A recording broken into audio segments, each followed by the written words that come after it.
Welcome to another episode of Overcome Out Loud with Charlie Smith.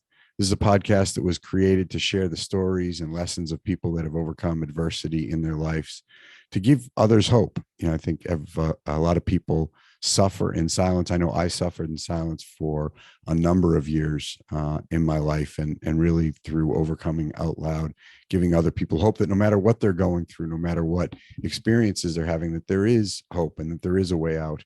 And today it's Thanksgiving week. I'm doing something new and unique. So no guest, no co-host. It's just me here to express gratitude and talk a little bit about gratitude, especially this Thanksgiving week. And really, I want to express gratitude myself. But before I do that, I want to explain the importance of gratitude. So according to research, and really, it's been done by Psychology Today magazine. It's been done by the Wellspring Institute. Our minds have a very predetermined negativity bias.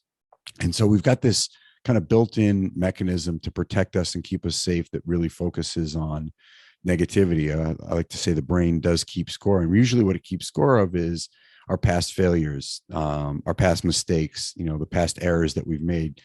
You don't really ever need anybody to remind you of, the mistake you made in a conversation or the error you made at work. We tell ourselves over and over again. And then what happens is we visualize or anticipate future events through that same lens, and a lot of our, at least for me, I'll speak to, came from, actual PTSD as a result of my trauma. But I define PTSD as, negative influences that are created from our parents, traumatic events, dramatic events, and social experiences. All of those things, as we're growing up, as we experience them, lodge into our subconscious mind.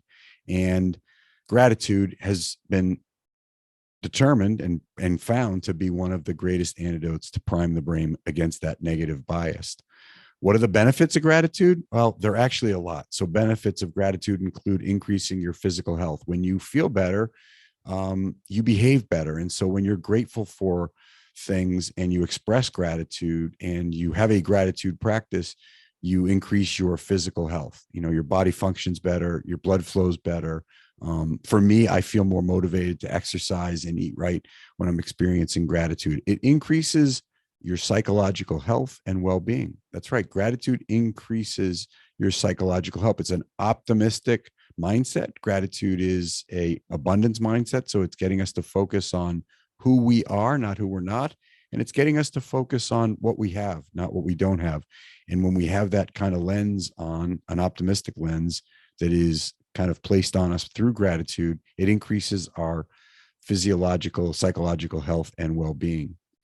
Gratitude increases our human connection. So if you could imagine being grateful for people in your life and then expressing that gratitude. I don't know if you've ever had the experience of somebody that you're close to expressing gratitude for you being in their life, but it's a great feeling. It's a gift that we can give others when you wake up in the morning and you're grateful for the gifts that other people are giving you. And then you go out and express that gratitude, people feel a better sense of connection with you. And so as I sit down and I express gratitude for the things that people are bringing into my life, the lessons that they're teaching me, I'm increasing my human connection, and remaining connected to humans creates and generates a human hormone called oxytocin, a neurotransmitter called oxytocin.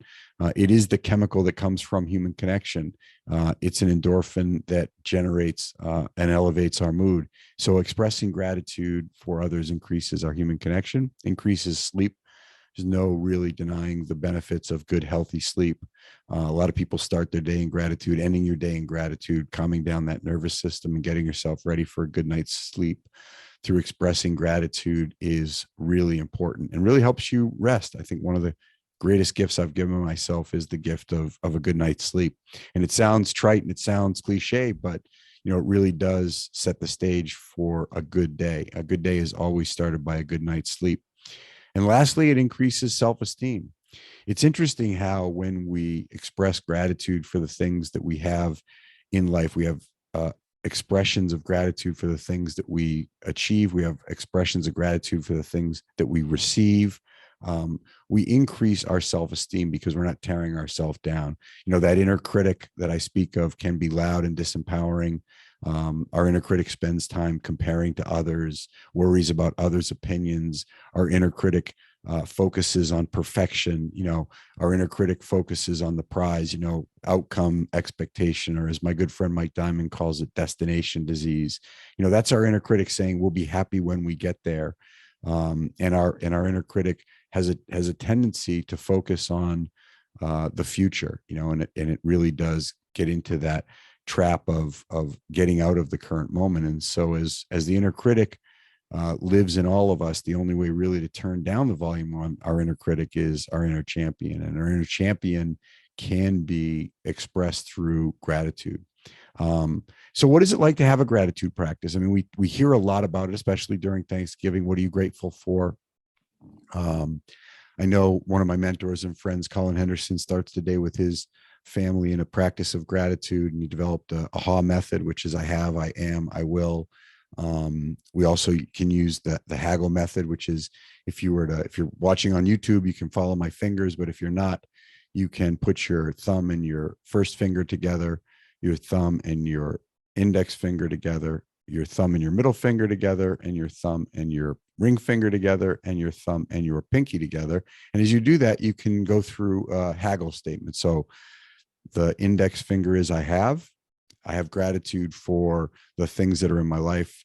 I have gratitude for the people that are in my life. I have gratitude for my fiance who supports and encourages and loves me unconditionally. The A is I am. So these are affirmation statements expressing I am a humble, helpful, hopeful person. I am present in every aspect of my life. I am insightful. I am loving. It's the two most important words in the English language are I am. And just one I am statement can really set the tone for healthy self-esteem. So Haggle is I have, I am. The third is your ring finger, which is I give. I give of myself to others. I give of myself to my family. I give of myself to my children. I give of myself to my career. I give of myself to those in recovery that need me. How am I giving? And then the last is I love. And that's the last statement in the Haggle. So I have, I am, I give, I love. And making those statements as we're touching our fingers can really get us to focus on the things that we are and the things that we have and the things that we can do for others. For me, I've been a regular practice. I've had a regular practice of gratitude for, probably a little over 8 or 9 months now. I've always known the importance of gratitude, but actually having a gratitude practice has become very important to me. It's part of my morning routine is to sit down. I have a notebook. Sometimes you'll see me post. I have a little picture of me as a child who I'm reconnected with. I have a little notebook, and in it, I do what I've developed, which is called GAIA, which is gratitude, affirmations, and intentions. So I start every morning by writing a gratitude list, and I'm very specific about how I express gratitude. I express gratitude for the things that I have and the things that I am. So I start every morning with sentences like, I am grateful for the fact that I am sober. It's important that I establish the fact that I am sober, and it's not a hope that I have, but I experience gratitude in the current moment. And when I express gratitude for my sobriety, I know that the life that I have is dependent on it. I express gratitude for having a loving and committed relationship with my fiance. I express gratitude for the fact that I have 2 children in my life who trust me, who I'm able to love and receive love from. I'm grateful for the fact that I have the ability to earn a living doing things that I love doing, helping people and sharing a positive message and being a mental performance professional. I'm grateful for that opportunity. I'm grateful for the people that allow me to do that. I'm grateful for the people, Heather, who's sitting across from me producing this podcast, and Chaz, who cuts the video up and promotes it, and Dana, who, sits and makes sure is that, everything that we do here is organized and paid for, and the office gets managed. There's just so many things, but I'm grateful for the fact that, and it doesn't have to be these, massive accomplishments or massive achievements. Being grateful for small things. I mean, I don't know about you, but if I were to look at the most valuable resource natural resource in the world. It's oxygen. And how many times do I take for granted the fact that I'm able to just inhale a healthy breath of oxygen, fill my lungs, and live, on this earth. It's simple things: 5 fingers, 5 toes. I've had guests on Overcome Out Loud who are paralyzed as a result of being shot, and they're grateful for the fact that they've got a wheelchair to roll around in. I'm grateful for all of the things that occur in my life. They teach me something, and so expressing gratitude is important, and doing it regularly for me has been really a big mindset shift. So by having a gratitude practice and doing it every morning, I'm able to keep kind of the storm of life a bit at bay. I live in a town called Newbury Park, which is south of Los Angeles, and in our town, as the sun goes down and the ground cools off, the fog from the ocean rolls in, and we get this kind of microclimate of fog that sits in. And then as the sun comes up in the morning and the earth heats up, the fog kind of moves out back to the ocean. And that to me is like gratitude. It's keeping that fog bank of negativity and that fog bank of scarcity off of my coast, and allowing my vision to not be fogged by or blinded by the fog of life that has that negativity bias. So a gratitude practice is important. And I just like to say, get your gratitude reps in. Writing it down, running your finger across it changes, the way that your mind processes that. So working through, your neuroplasticity and the brain waves that we have that operate a certain way, gratitude can actually shift that. So I write down, I'm grateful for the fact that, I then will recite it. I'll then run my finger over it. I really need to feel gratitude. My own little hack is that if you're not feeling real grateful, imagine not having something you're grateful for a second. If you really want to supercharge your gratitude list, take a moment and imagine not having that thing you're grateful for.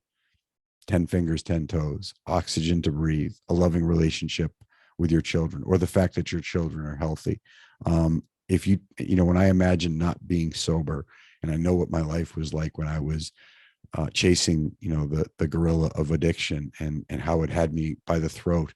I was a slave and a prisoner, and I never want to go back to that. It really makes me very grateful for not only my sobriety, but it makes me grateful for the things I get to do to maintain my sobriety, or as it relates to being, employed and having my own business.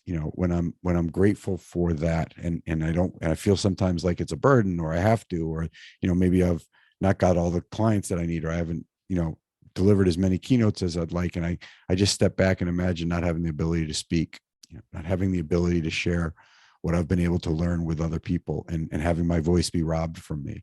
I become very grateful for having a voice. And so, during this Thanksgiving time, this week on the podcast, I want to be mindful of my gratitude practice. And I also want to be and express gratitude for all of those that have been on Overcome Out Loud. We've had, over 35 or 40 guests that have come on and shared their overcome story. I'm incredibly grateful for each and every one of them, many whom I'm in contact with regularly, and continue to get supported by people like George Mumford and Mike Diamond and Colin Henderson and Erica Sanders-Ur, who just messaged me the other day. And, she's getting ready to start her dream of getting and continuing her pro tennis career. And Samantha Parker, who's celebrating an anniversary of her diabetes diagnosis in December. Wes Gear, who's got Rock to Recovery out there, and he's out there speaking, openly about that. Ryan Hogan. I mean, just so many people that have been on this podcast that have allowed us to come into your homes and to your cars and to your headphones and share a little bit of hope and a little bit of optimism. And so wherever you are, whatever you're doing, as you tune in today, this Wednesday before Thanksgiving, and listening to an episode of just me, know that I'm grateful for you and that you have something to be grateful for.